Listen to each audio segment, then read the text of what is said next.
Cool. All right, well, today is exciting. Today's theme is basically what inspired How to Thrive Postpartum to be what it is. We have Shannon Kaufman, which you guys got to meet on Monday. She's a licensed clinical social worker who specializes in maternal mental health and maternal well-being, and her whole modality is like all around women and seeing them well. So she has such a passion for just educating women what postpartum depression is and what postpartum anxiety is, because a lot of times we don't know what we're feeling. We just feel like we'll have a baby and just be so stoked and just so happy and blissful. There's no reason we should be sad. So we like create this like negative dialogue in our head of why we're feeling what we're feeling. And she breaks it down just so you can understand, like science-based wise, why you're feeling what you're feeling. And it's kind of liberating. So I'm excited for her to speak today. She's amazing and she's just so sweet. Today we do have heavier topics and we're ending it off on like a heavier note, but I'm really hoping that today will be a day of liberation, and a day that will just help mothers feel like they are not trapped and that they're not having to live in this cycle of lies in their head. So I'm hoping today it will just make you all feel free and will make anybody who listens to this just feel free and weightless as a mom, because motherhood can be heavy. My son wants to go to the water already. He wakes up and wants to go right to the beach. I look in the water. He wants to go look at the water. He's going to go with my husband soon so I can focus. All right. There's a couple more people hopping on. I'm going to be like multitasking, letting people on and doing this. So, but one of the biggest reasons I am talking about this topic today, like I said, is because it inspired Thrive to be what it is. I'll tell you a little bit about my postpartum story in a very cut down way, because it was obviously 7 years worth of postpartum now. So with my daughter, I'm going to try not to get emotional during this, but my husband was in the military. He's a local boy, born and raised in Wailua, so I thought I wouldn't have to do the whole military thing, but he tricked me. No, I just didn't think that he was a military guy, but we ended up getting married, and I found out that we were pregnant right after we got married, which was interesting because that same week we found out we were pregnant, we found out that he was getting stationed in Korea and that I couldn't go because we had just gotten married and it was like something called a red slot. So he had to go for a year. And so he left when I was 5 months pregnant. And then thank you, Jesus, he got to come back for the birth. He made it within 4 days of me giving birth, but then he had to leave when my daughter was 2 weeks old and didn't get to come back until she was 8 months old. So from 2 weeks postpartum to 8 months postpartum, I was just alone. And I was exhausted. I was sad. It's like brings you all right back there. It's like I was mad at him. I just had all these like expectations of doing it together. And when you don't get that, you just feel gypped, you feel alone. And it was in that time that I was able to really be peeled away and grow somehow in my mass hysteria of exhaustion. I really felt like it was a time for me to find out who I was as a mother. I could just spend those days soaking her in, and even though it was literally one of the most difficult times in my life, it was one of the best times of realizing how strong women are and how capable we are, and just the grit we have is insane. It's something that's only special for women. So I decided to become a postpartum doula. From that, I researched all the things because I wanted to help my birthing sisters and my mother sisterhood. I wanted to do all the things for them. So I got trained as a lactation counselor first. I'm not an IBCLC. I'm just a lactation counselor, just for basic. My son has this in my truck out, and I'm like, but it's just basic help for moms. And then I got certified as a placenta encapsulator and postpartum doula, and then Ayurvedic meal preparation. I just tried to do as much as I could while having her that I knew would eventually help postpartum women. And then once I actually started practicing, I was busy with helping moms for the last 7 years. And I've learned a lot. I've worked alongside naturopathic doctors and many midwives, one of which I'm going to connect Tasia with because she's amazing. She was there at my birth of my son here before she moved to Kauai. But yeah, I began this awesome journey of just educating myself. And then I got pregnant with my son, and I was like, awesome, this time I am so ready for postpartum. I'm going to kill it.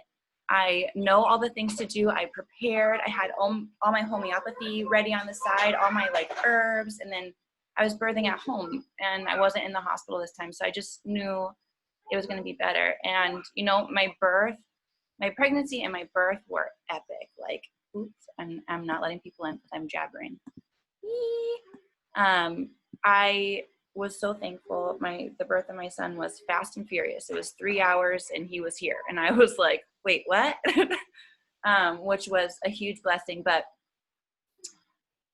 afterwards, it was maybe 3 days after I had my son, I felt that all too familiar feeling creeping back. And I was like, no, I work so hard. I'm a professional. I shouldn't be feeling like this. I'm a postpartum doula. I take care of moms. Why do I feel like I can't overcome this feeling of sadness? And on top of it, with already having one, I felt like mom guilt on top of it. So I just entered into that season again of feeling super sad, super confused about my emotions, and just ridiculing myself for feeling this way. I wasn't giving myself permission to feel what I felt. I was just pissed at myself for not having it all together and feeling like since I was helping moms through that I didn't have the right to feel that I should be. I don't know. It was prideful, really. And once I went through that, then I realized that when I came out of that fog, and that I call it a fog, it's how I describe my postpartum depression. When I came out of it, I was like, okay, my reach has to be bigger because postpartum depression doesn't discriminate. And a lot of times we think of postpartum depression as being in Looneyville, you're gonna hurt your baby or hurt yourself, and that is definitely true. It can be that intense, and in those situations, moms can also be really, really hard on themselves, and it's really important to seek out medical help in all stages of postpartum depression. And that will be the story for today.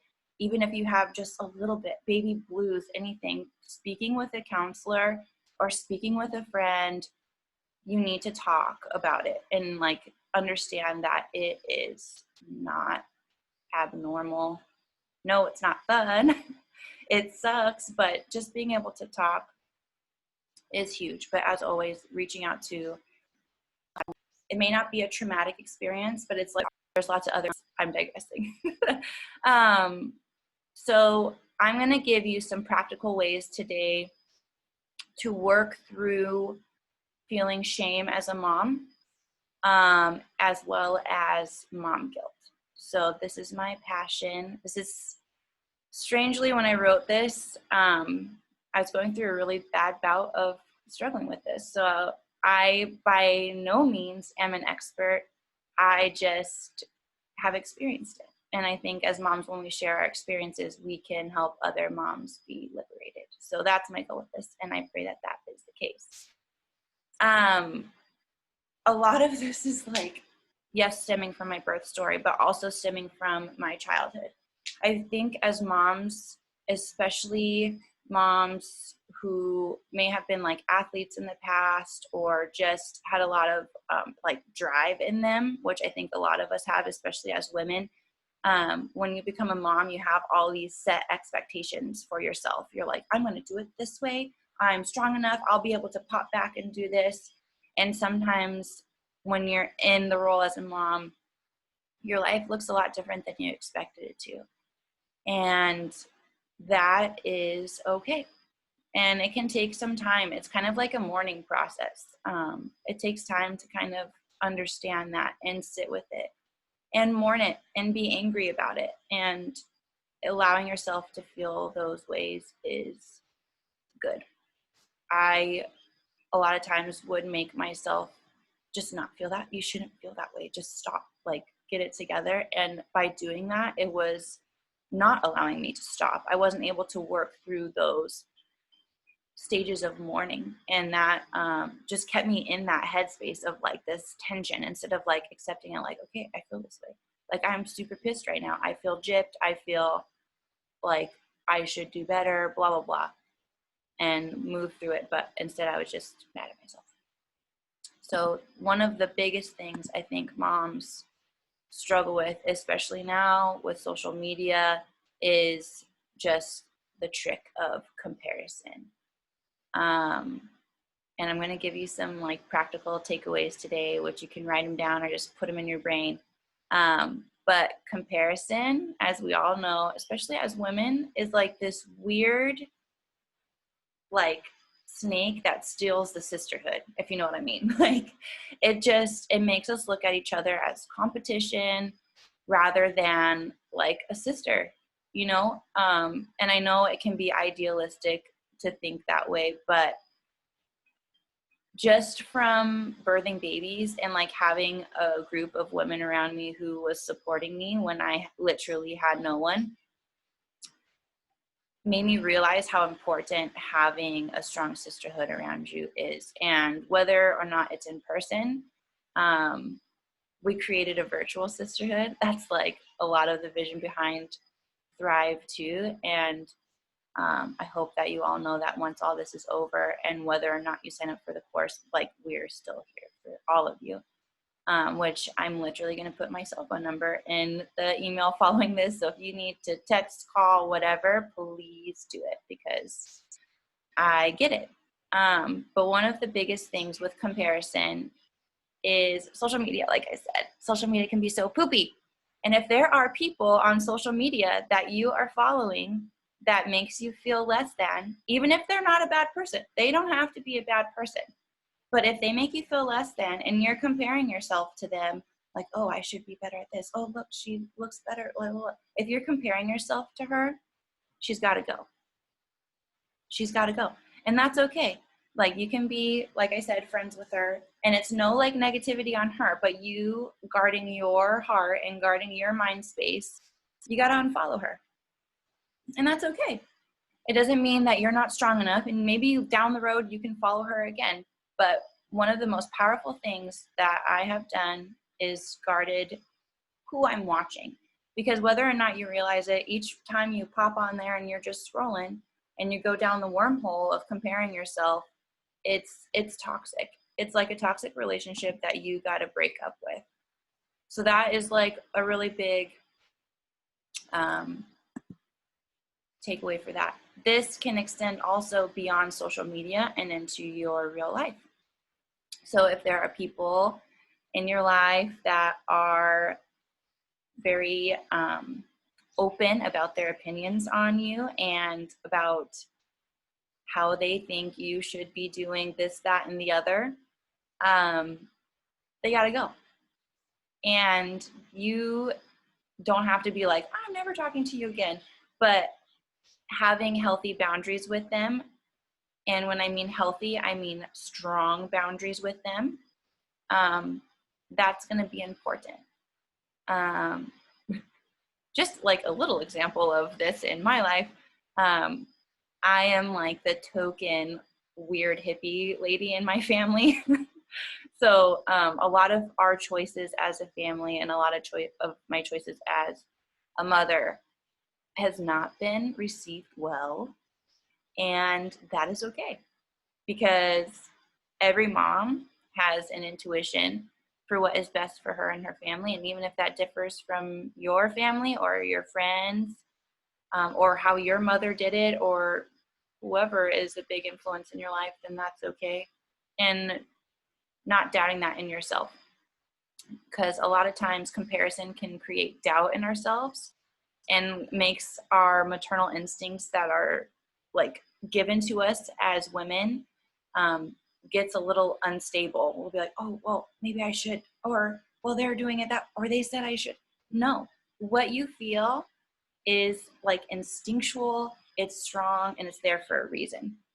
That's why you hear all those stories of moms who are like, no, there is something wrong. And all the doctors are like, no, there's not. And the mom's always right. We're always right, right? So that is huge too, creating those healthy boundaries, whether it's social media, whether it's in your family. And sometimes, when you create those healthy boundaries, people will see that and they'll respect that. And they'll respect you even more, and they understand where you stand. Like, my family knows now that I make weird decisions and that they're not going to change my mind. And they're just like, okay. But a lot of times it's inspiring people. A lot of times people will be inspired by the strength you have and just your confidence and your stance as a mother and your stance as a woman. So it's pretty powerful when we as women can be unapologetic in our decisions. And when we have other sisters who are navigating the same things and we're celebrating their choices, even though they differ from ours, that's pretty powerful. And that can affect a lot of change, especially for a lot of the stuff that's going on in the world right now. Supporting each other despite our differences and celebrating each other, man, can do a lot of really epic good things in this world. The next one I'm going to be going into is pretty much related to not comparing yourself, but it is important all in its own right. So that's why I split it into two. But the next topic is nixing the negativity and learning to trust your instincts. So I talked obviously about trusting your instincts, but nixing the negativity is talking about the cyclical thinking we have as women. Because we all know that we cannot turn our brains off. They just go, go, go, go, go. And when we have thoughts that are negative, sometimes those are what also go, go, go in our brain.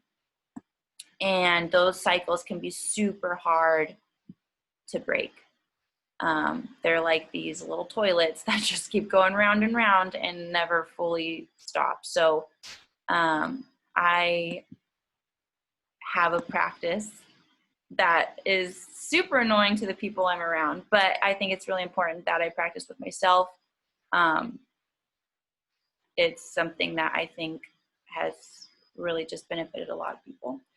I'm in the middle of getting my master's for clinical mental health counseling, so a lot of these things are what I'm learning along the way too and sharing, because mamas need this. But this one is a really powerful one. I call it my 3 Ps. So every time you have a negative thought about your body, about yourself, about your mothering, or, this is an important one, about another woman or about another person, you have to think of 3 positive things. So that sounds super simple. I do it with my kids too. It's like a mom hack for ourselves even. But if I think especially in Hawaii, like, body comparison is hard. Like, you see perfect naked women all the time. Like, they're full on, it's like sitting next to you with their perfect body as you're nursing and 2 months postpartum. Like, it gets hard to keep like a good mental space. So it's like, again, celebrating the sisterhood. She's killing it. but I am too in my own way. And I'm going to think of 3 P's about myself. It's like, you know what? Like, I am super healthy. You know what? I can run forever. I can run and run. And you know what? I have one boob that makes a lot of milk and this one doesn't, but I have one that does, and we're going to celebrate that today. So anything you can find just to like find those 3 positive things. But this also extends into our critiques of other people. Because a lot of times when we are, oh, here comes Shannon. Shannon's coming. When we are hard on ourselves and we are comparing ourselves, a lot of times that criticism extends to other people, whether or not we realize it. We pick apart other people, and ooh, I'm going to mute you. And that can be a part of this cyclical negative thinking. So if we're seeing people and we are picking them apart or like judging how they're doing this, that, and the other, or how they look, then it's important for us to guard our hearts with that as well, and guard our minds and think of the 3 P's with that too. And that can be really liberating, because you'll catch yourself like picking someone apart and you'll be like, oh, okay, 3 P's, let's see, like, and celebrate that person for 3 things.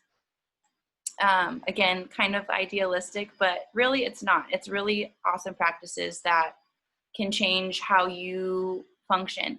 And by doing this, by not seeing people as like a threat to me, or like I gotta level out, I gotta see who's better, you know, by not doing that and just like celebrating everyone that's around me and celebrating myself, it's so liberating.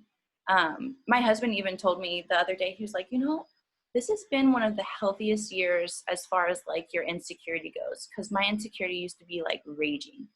And he's like, I haven't heard you say like how you normally speak about yourself, like negative things about yourself, or like that wavering insecurity. And I was like, I think it's just because I've chosen to celebrate people. And it's amazing how I'm going to get emotional again. I'm super emotional, guys. But once you start celebrating other people, you can celebrate yourself. And it changes the world, really. That was a rabbit hole. Here we are. But yeah, that's one of the biggest practices we have. In our course too, I have a whole section on this, and there's a lot of practices that you actually will write down, like what your struggles are specifically, or what things you know cycle in your head. And then you're going to write down 3 P's for each of them. So that's really a powerful practice to have, because it's something that you kind of got to practice. You're not going to be perfect at it. I'm still not perfect at it, obviously. And it takes time to make it something that is just instinctual. So this one, again, it kind of like bleeds into the next topic, but this one is leaving degradation for appreciation. So this is more specifically talking about how we speak. Because yes, how we think, we're having this internal mental battle, is important, but how we speak and what comes out of our mouths is, man, it's powerful. Words have power. Words can't be taken back. And we need to make sure that we're conscious of what we're saying. And this includes about ourselves. And this is especially important because as moms, we have little ears who are listening. And understanding, like I said, that the words we say cannot be taken back. A good example of this, like I said, I've struggled with my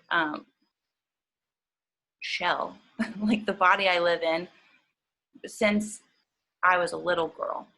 I was that awkwardly super tall, howly girl forever since, and I didn't understand. I didn't understand my body. I didn't understand why I looked the way I looked, and I was uncomfortable. And then I had a couple, which I share more in the course. I had a mom of one of my friends make a comment about how large my thighs were. And it began this like journey of like, I mean, I never thought I had big thighs, but let me look at them and like, oh yeah, I do. Like, I just immediately believed this opinion of hers. And that is something that pops up in my head even still today. That was like 25 years ago, but I'm still like, it still pops into my head today. So those words we say, especially to little ears, are so important. And it's definitely something we don't want to seep into our kiddos. And for me, having a daughter, it's true for definitely little boys too, but having a daughter, it made me really, really aware of how I talk about myself, because I would just say the worst things about myself often. And I think a lot of times as mothers, we do it in our minds, but we do make little comments like, oh, I look terrible in this, or oh, I wish I didn't have this loose skin, or just whatever it may be. It can be really negative. And I remember I was in the shower with my daughter, and she was about the age of my son now. She was 3. And I was pregnant, and like in that weird stage where you like don't really look pregnant, but you have like it looks like a beer belly. Like you have like a beer belly. You don't really look pregnant yet. And she was like moving my skin around and like, ooh, like it's so squishy, mommy. And like she wasn't saying it in a way that was mean. She was just totally exploring my body. And my first instinct was like, oh my gosh, don't do that. Like it makes me feel so gross. Oh. But I just didn't speak.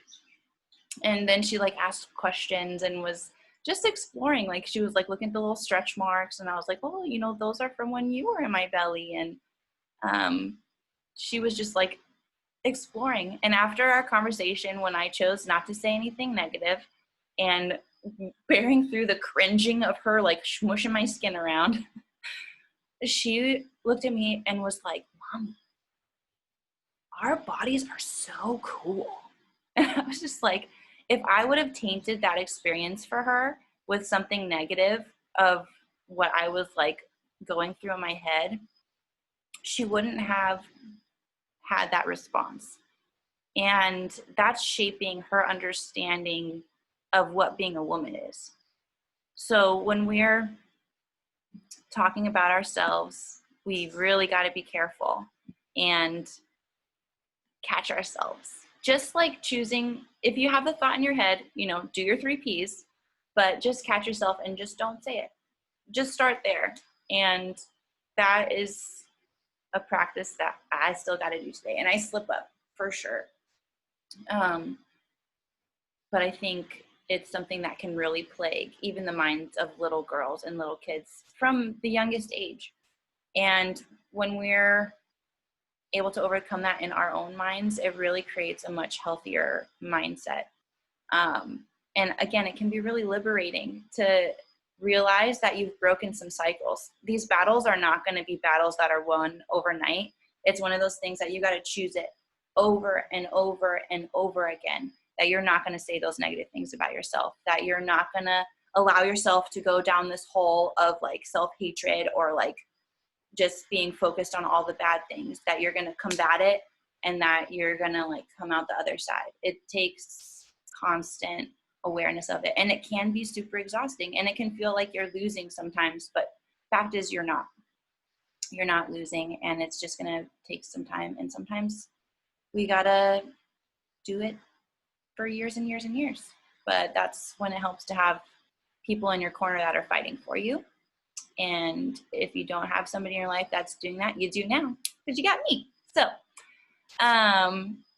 then now I'm going to talk about self-care and understanding that self-care is not self-obsession. I used to really hate this topic of self-care. Shannon, I promise I'm almost done. 30 minutes goes really fast, you guys. I didn't know if you knew, but it goes super fast. But I'm going to wrap it up. And this is going to lead really well into Shannon's topic. But understand that self-care is not self-obsession. I, a lot of times, hear moms and have heard clients like, I don't want to do self-care. I don't have time for self-care. It's not about me right now. I don't want to focus on that. And that's all good and well. Mothers are some of the most selfless beings on this planet. We serve from an empty cup all the time. I know a lot of people say you can't pour from an empty cup. Well, clearly you're not a mom, so that's not true. But we do have to take care of ourselves, and we do have to allow ourselves to be okay with taking care of ourselves. Some of those things include things like educating yourself on what you need. Self-care, sometimes we think of like, well, I don't need to go get a manicure and pedicure. It may not be that. It may be like, okay, I'm having a really rough day. I need a friend to come over and just sit with me. That's self-care. Or I need somebody to help me be able to take a shower and shave my legs. I need somebody to help me watch my baby for a minute so I can take a nap. Like, those things are self-care, and that's okay. Or even just like, I need to go for a walk by myself. I need to not be in a mom brain right now, in a mom space. I need to just go walk and be me and be alone. That's self-care. Those are things that are going to help you mentally. Those are things that are going to fill the empty cup and then make it all empty again. No, I'm just kidding. That's negative thinking. See, 3 P's. But just finding out what you know is going to help you to be healthy and well, and see those as your self-care. So it may not be like a spa day, but it may be things like seeking out help where you need it. It may be things like, I need to go and exercise, or like have a healthy routine that I know I need, that everyone in my family needs to fall in sync with, because I need this to be healthy and well. Those things are important, and sometimes it takes thinking about it for a while. We have a sheet in our online postpartum course that helps you to think about what your self-care is and what it looks like for you. And sometimes it's like, oh, I haven't really thought about what I need. So it takes a little, like, you have to tap into that. Last thing, our duties as mothers does not trump our desires. So this one is really awesome. And something I always want moms to know, that even though we have this huge duty of motherhood and this huge calling as women to create life and to raise life and to sustain these little lives, that we still have dreams that are separate from motherhood.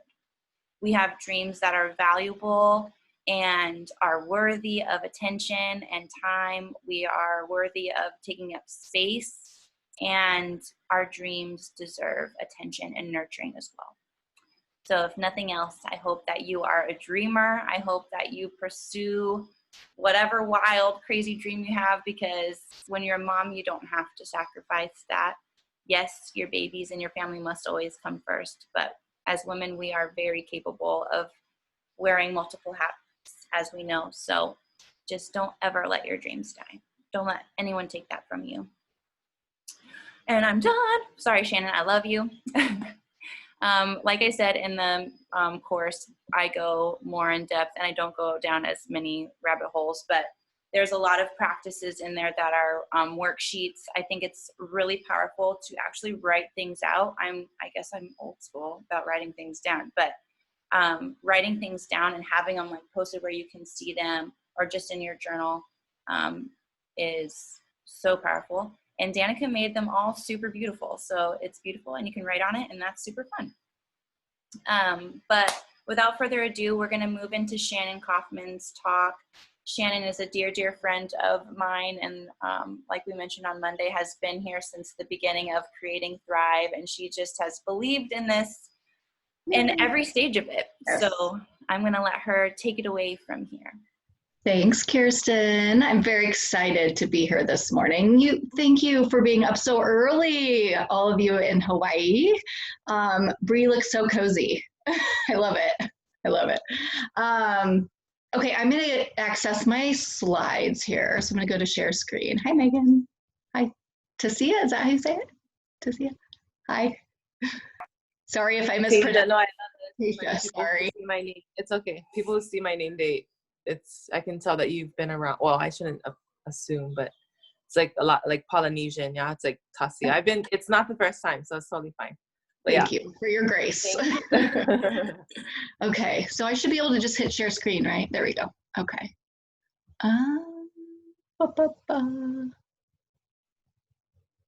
No, how do I access files? Here we go.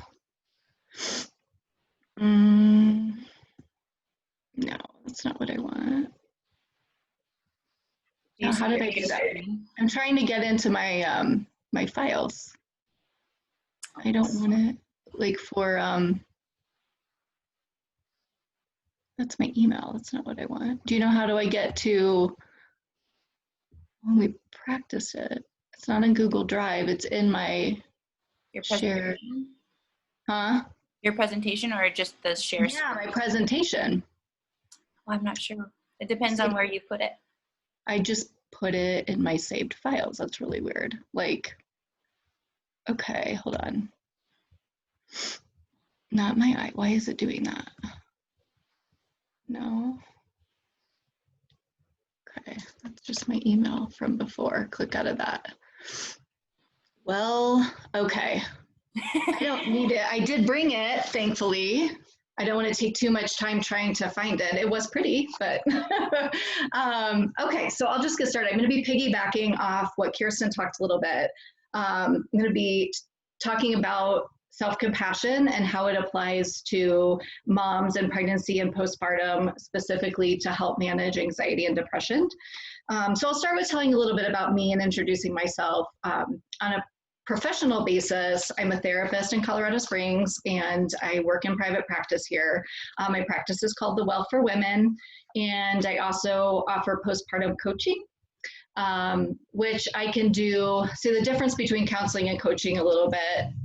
Counseling is more specific to women who are suffering more from anxiety, depression. I work with clients on life transitions, kind of that mental wellness piece, where coaching is for women who have reached that place of wellness. They're not, mentally suffering with anxiety and depression in the sense that they need more in-depth therapeutic intervention for that. So maybe you've already made it through that journey and you feel like, okay, I've been to a counselor and now I feel a lot better, but I still would love to meet with somebody and have somebody walk alongside me through this transition of motherhood and adjusting to having a baby. And I work with moms just on that adjustment, helping them find their self-identity and working through this new role of being a mom. So let's see here. My personal story, I'm a mother of two awesome boys. They're full of energy and full of love too. They're 6 and 8 right now. So my oldest is almost 9. So my transition to being a mom is almost 9 years, or 10, considering you become a mom when you get pregnant. So I finished grad school with my master's in social work in May of 2011, and was pregnant with my oldest and had him 2 months later in July of 2011. And I knew when I graduated with my master's that I wanted to do private practice, and I started my private practice 6 months after having my son in January of 2012. And at that time, I was just kind of had a general practice and was like, oh yeah, I'll just work with anybody. And I still work with just anybody. However, it was after having my son that I realized what a need there was for postpartum services for moms. My transition to being a mom, having my son, really rocked my world in beautiful ways, but also in challenging ways. I suffered from postpartum depression and anxiety and found myself very irritable and just had a hard time with that transition to becoming a family of 3. It felt very lonely at times. And my sister, who is my biggest support, she had already had 2 kids. Decided 6 months into having my son that they were moving back home to Iowa, where we're from. So I was losing her, and it was really, really tough period for me. So I decided that my passion was working with moms. One of my favorite things to do was to talk with other moms and share our stories and be able to lean on each other and grow with each other. And I wanted to be able to give that in a professional way for moms as well. So it's a little bit about me and how I ended up where I'm at. To start with, I'd like to talk just a little bit briefly about perinatal mental health and just give you an overview. I don't want to go into too many specifics and take too much time doing that. If you want more information, I do have a course in the Thrive Postpartum course. I have a segment on there about maternal mental health that delves deeper into all the specific perinatal mood and anxiety disorders and a little bit about birth trauma and holistic self-care. So if you want more information about that, that is part of the Thrive Postpartum course if you haven't purchased that already. So baby blues are very common. I'll just speak a little bit about that. 80% of moms experience the baby blues after having a baby, which can look like rapid mood swings. We cry very easily. We have a heightened anxiety and worry, which is somewhat normal after having a baby. And it usually lasts 2 to 3 weeks postpartum. So if those symptoms last more than 2 to 3 weeks, that is an indication that it's postpartum depression or anxiety if it doesn't subside after those initial few weeks. Around 15%, likely more, of new mothers experience a perinatal mood or anxiety disorder. They call them PMADs for short. And that can encompass not just anxiety and depression, but postpartum OCD, postpartum PTSD, which can be a result of the birth experience or previous trauma in your life that was brought back up, that kind of was triggered due to the birth experience. In postpartum psychosis, which is very rare. Postpartum psychosis is very rare. And again, I go into all of that in that course in the Thrive Postpartum full course. 1 in 7 moms experience postpartum depression during pregnancy or postpartum, and postpartum anxiety affects about 10% of new moms, with 25 to 35% beginning in pregnancy. And I would guess my experience, and most professionals in this field believe that those numbers are low. I believe a lot of moms more than that are suffering from anxiety and depression postpartum. But based on the studies, the reports that have been done, this is what they've come up with right now. So symptoms can be experienced anytime in the first year of postpartum. Medications can help. Seeking providers that specialize in perinatal mental health can be, beneficial. If you live somewhere where you can find a psychiatrist or psychiatric nurse practitioner that has a background and specialty in maternal mental health, that can be really beneficial, but it's not, a requirement. And then PMADs can be treated obviously with counseling and combination, or both of them are usually highly recommended together. And then there's holistic options. And some of those holistic options might be acupuncture or chiropractic, bright light therapy when it's winter months, placental encapsulation, good nutrition, good eating or sleep habits. Essential oils would be a holistic option. Yoga, exercise, those are just, a few of the more popular holistic approaches to working through and healing postpartum anxiety and depression. All right. So let's talk about self-compassion and delve into that a little bit more in depth. Self-compassion is empathy towards oneself, even when life circumstances include failure, personal inadequacy, or suffering. There's 3 components to self-compassion that we're going to talk about: mindfulness, self-kindness, and common humanity or connectedness with others. So I'll start with self-kindness. This is a really big one, and this is kind of banking off what Kirsten was talking about. Self-kindness is the conscious decision to turn toward yourself with love and kindness, as opposed to ignoring internal suffering or pain or being self-critical. So I don't know about all of you, but for me, my postpartum, because it was so new having my first, there was a lot of self-criticism and judgment on myself. I was very hard on myself. And one of the key things to self-kindness, one of the main components, is accepting your emotional experience without judgment.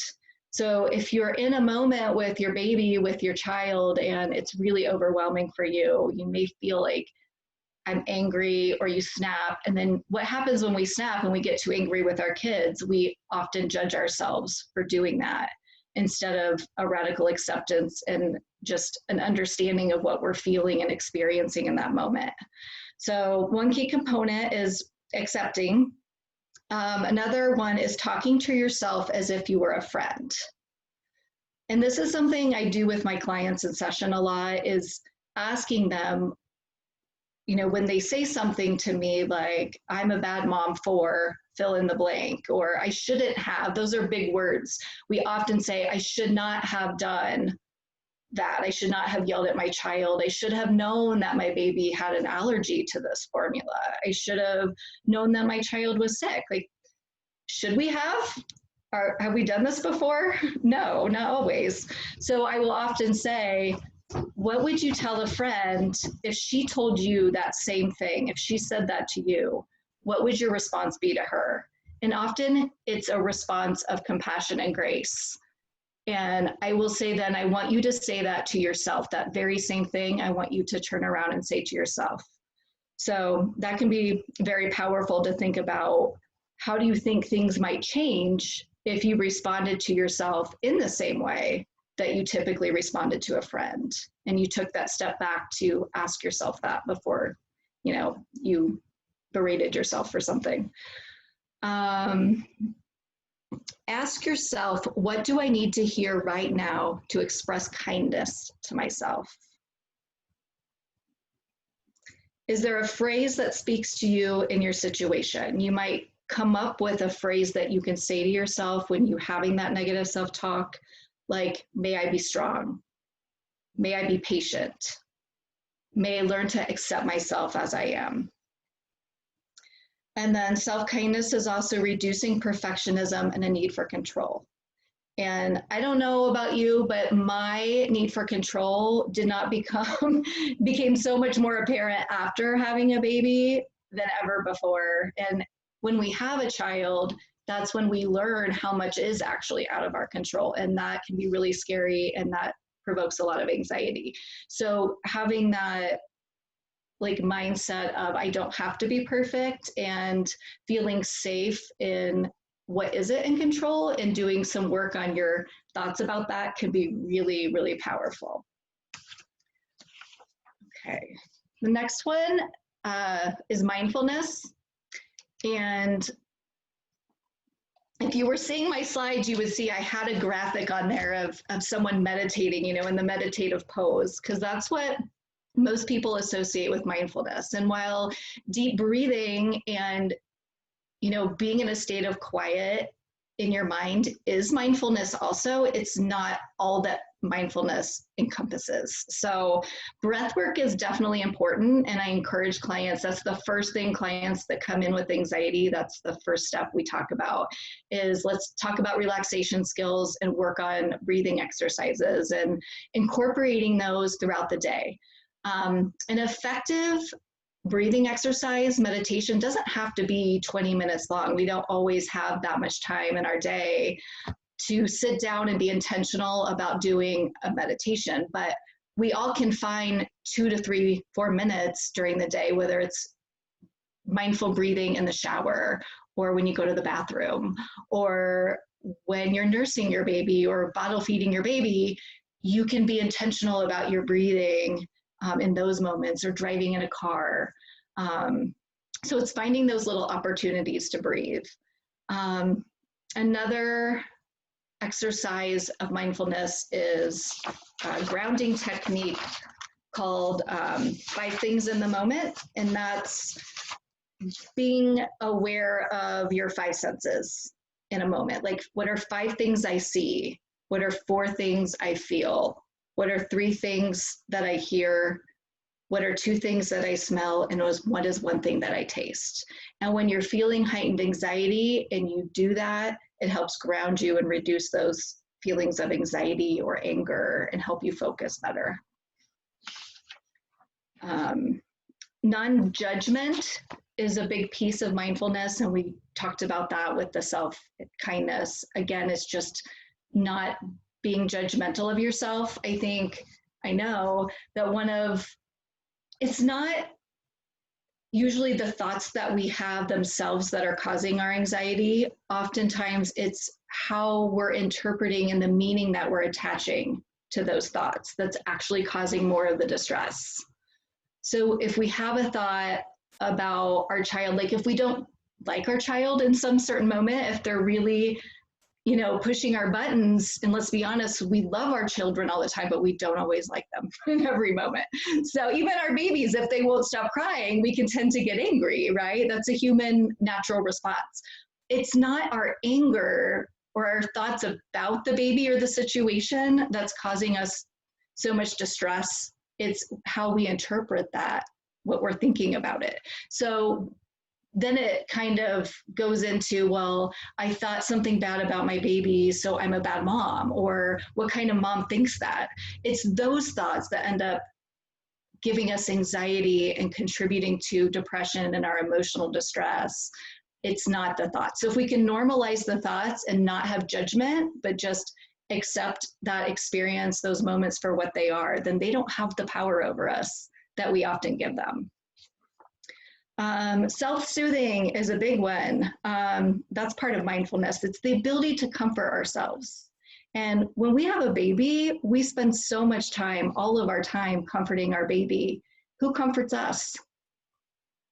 You know, our spouse might give us some comfort. Maybe we have a parent who comforts us, but a lot of times the attention and the focus is solely on the baby. So it's allowing yourself to be held. It's holding yourself in a sense and giving yourself that comfort. So what is self-soothing? It's doing each of the senses to help calm the mind, essentially. And I had a list on my screen of a slide with self-soothing, like different things to self-soothe for each of the 5 senses. I'll just read off a few, and then I'm hoping I can get everyone's email from Kirsten and I can send out the slides and everybody can just have all of this that I had hoped you could see too. But for sight, like soothing colors, coloring books, doing collages. For touch, cuddle something, a soft blanket, maybe taking a hot or cold shower, squeezing something, or massage. For sound, it might be a calming noise, guided meditation, listening to music. And then for smell, aromatherapy, flowers, getting fresh air. And then taste. It could be something yummy. For me, coffee is self-soothing. I love coffee, or tea, hot tea. It could be a strong flavor or a scented candle. I guess you don't taste that. That would be more smell. But yeah, that gives you some examples of self-soothing. And I know Kirsten touched on self-care, and I want to kind of differentiate the difference between self-soothing and self-care. Self-soothing, they're both important in their own right for their own reasons. Self-soothing is more temporary. It's more of a distraction. It's something that can be immediate relief to us. And we often need to do self-care on a continual basis to be able to get ourselves into a healthy place to be able to practice self-care, which is a means to an end. Usually with self-care, there's an ending attached to it. So self-care would be the essentials like eating nutritionally, drinking plenty of fluids, getting enough rest and sleep. Maybe therapy is a self-care, something that you start, but you have an ending in sight. So maybe that helps differentiate a little bit the difference between the two of those. They're both important, but a little bit different. So common humanity is the next component of self-compassion, and that's recognizing that we are all suffering and personal inadequacy is part of the shared human experience. It's something we'll go through rather than being something that happens to me alone. So some helpful words to think about and kind of maybe meditate on are, I'm not alone. We all struggle in our lives. Other people feel this way. And I think that's really important to really truly recognize and believe, because we can feel very alone in our moments of suffering, of overwhelm, of being tired.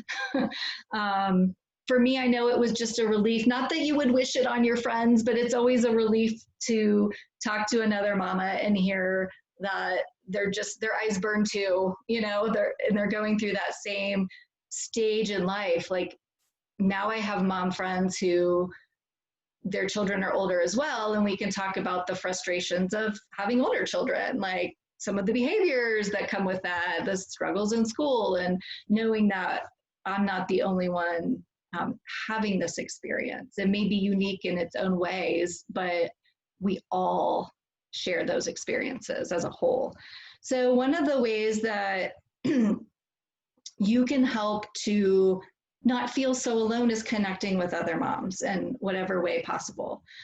Make mom friends, find local mom groups in your area, breastfeeding support groups if you nurse your baby, Facebook groups. This is a great community. The Thrive Postpartum community is a fantastic example. And then Postpartum Support International is a great resource if you haven't heard of it already. They have free Facebook groups, they have weekly chats, and virtual support groups for moms that are all free. So, and that was Postpartum Support International. Does anybody have any questions at this point? Anything? Let me check the chat here and see if anybody had. Oh, that was from, okay, Kirsten, great. Shannon, I was curious if you could talk a little bit about something that you offer when mamas sign up for our How to Thrive Postpartum course, your 30-minute free coaching session. Yes, if you sign up for the course, it does come with a 30-minute free coaching session with me, and that's an opportunity just to set goals, talk about your goals, what you are, where your struggle is postpartum, what your where you're thriving postpartum, because nobody's failing at it. Even when it feels like a failure, my job is to step in and help you see what you're actually doing well, because sometimes we don't see that. So it's having that focus of who are you as a mom, where do you want to be as a mom, and helping you get from here to there, and walking alongside you in that journey. And that 30-minute postpartum coaching call is kind of a jumpstart to their getting there. So yeah. I do have a self-compassion exercise I would love to go over with you if we have time. Let's do it. Let's do it. Okay. And then if you have questions, I'm happy to answer those too when it's over. I didn't want to cut into anyone's time if someone was waiting. Okay. So this is a supportive touch exercise. One easy way to care for and comfort ourselves when we're feeling bad is to give ourselves supportive touch. And had I not heard about this exercise, I probably wouldn't known to even do this. Touch activates the care system and the parasympathetic nervous system to help us calm down and feel safe. So we respond to our own touch and feel nurtured much in the same way as our baby does, our babies do when we touch and nurture them. So let's do this. If you can, close your eyes to maximize on it. If you can't, no worries. Try putting your hand on your body, on your heart, hand on heart.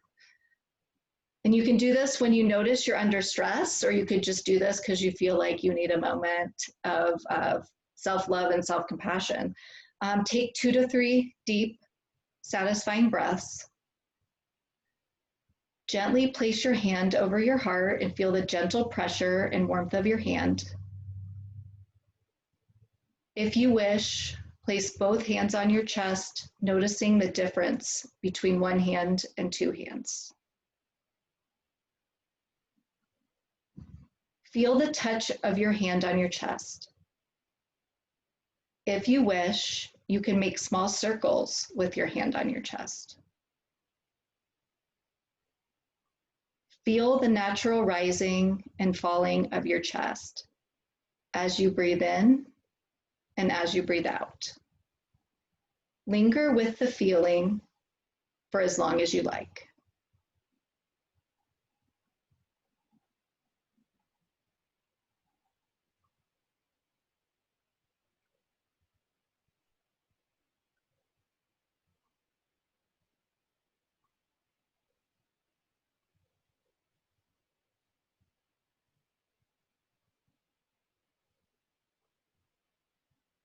How does that feel for you? Anybody want to share their experience of it?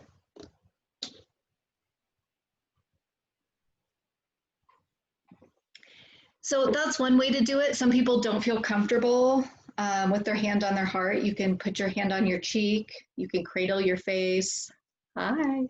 You can cross your arms and give yourself a gentle squeeze. You can put your hand on your abdomen and try that. Whatever works for you. So I encourage you to try that in periods of feeling emotional stress, or just to bring yourself to a place of comfort and feeling safe.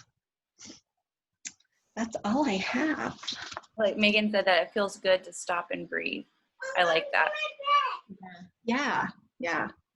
I think it's like interesting too. I don't know if anybody else felt this too. Like at first I feel so silly like doing this. And it's like, why do I feel silly giving myself like affection, you know? I know. Sometimes if I'm laying down, my mind goes berserk sometimes when it's time to go to sleep. That's when the thoughts start rolling. And sometimes I'll just be very intentional about, okay, no, I'm not going to do that. And I do that. I put my hands on my chest and I kind of pat, like hold it there and put pressure on my chest or pat my chest. And that kind of helps bring me back and out of my head a little bit. So. It's a good one. I definitely circle at nighttime. A lot of moms probably do. Or if we don't get to sleep, it's like in the night when we're just nursing babies and up all night, we're like, Mm-hmm. So like breathe would be at least some type of rest, mental rest at least. Yes.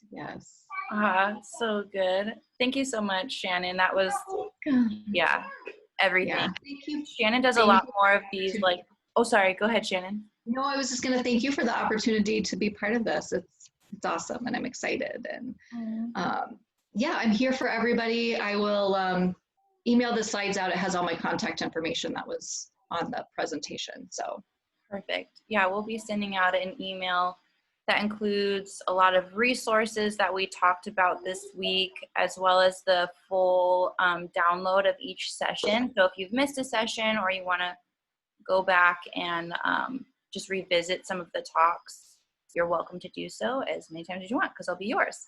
But I just want to like emphasize, when you get our course or whoever wins our course, having Shannon at your fingertips is like that. It's like, I don't know, kryptonite for postpartum depression or just feeling alone. That's something that all moms wish that they could have, and to have her that you can talk to is huge. But something too that is exciting with Thrive, and when you purchase our course or win our course, is that we're always checking in on you. It's like that support community. We have our Facebook page that we're on there, like checking in with you. You can share like some of your practices that you do. We share all of our examples of when Danica and I went through all of the mental practices. And it's so fun to like just share those victories with each other. So you really are being immersed into a sisterhood of amazing professionals and friends. So that's like the best type of friends to have, is like people who are really knowledgeable in their field and just care about moms. So that is really the story behind wanting to do this week. I think with all of the weird stuff with COVID, we all needed just a little like recentering and washing all that kind of away. So I hope that this week was replenishing for you.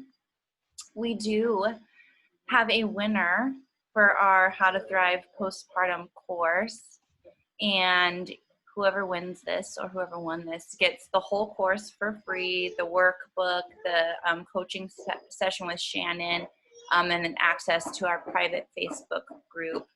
And that winner is Bree. Bree, you won our course. You get it for free. We're so excited. That makes me emotional. Aww. Aww. Yes, my friend. So you're officially a Thrive Mama, and we cannot wait for you to take our course. And we just hope that it blesses you in your mothering journey. But I do have another little winner. I kind of bonded with a mama on here. She's been on here every single day, and I want to be her friend. But she's just amazing. And Miss Tasia, we're going to give you the course for 75% off, mama. So if you still want to access it, I know that you're working to be a doula and you're just in the postpartum community already serving mama. So we want to bless you. And I just think you're amazing. So we're giving that to you. Thank you. Of course. But yes, it's been a great week. Bree will be sending out an email to you for how to access the course, and same for you, Tasia. So those will be in your emails. If you don't mind typing in your emails into the chat, I know I have you in our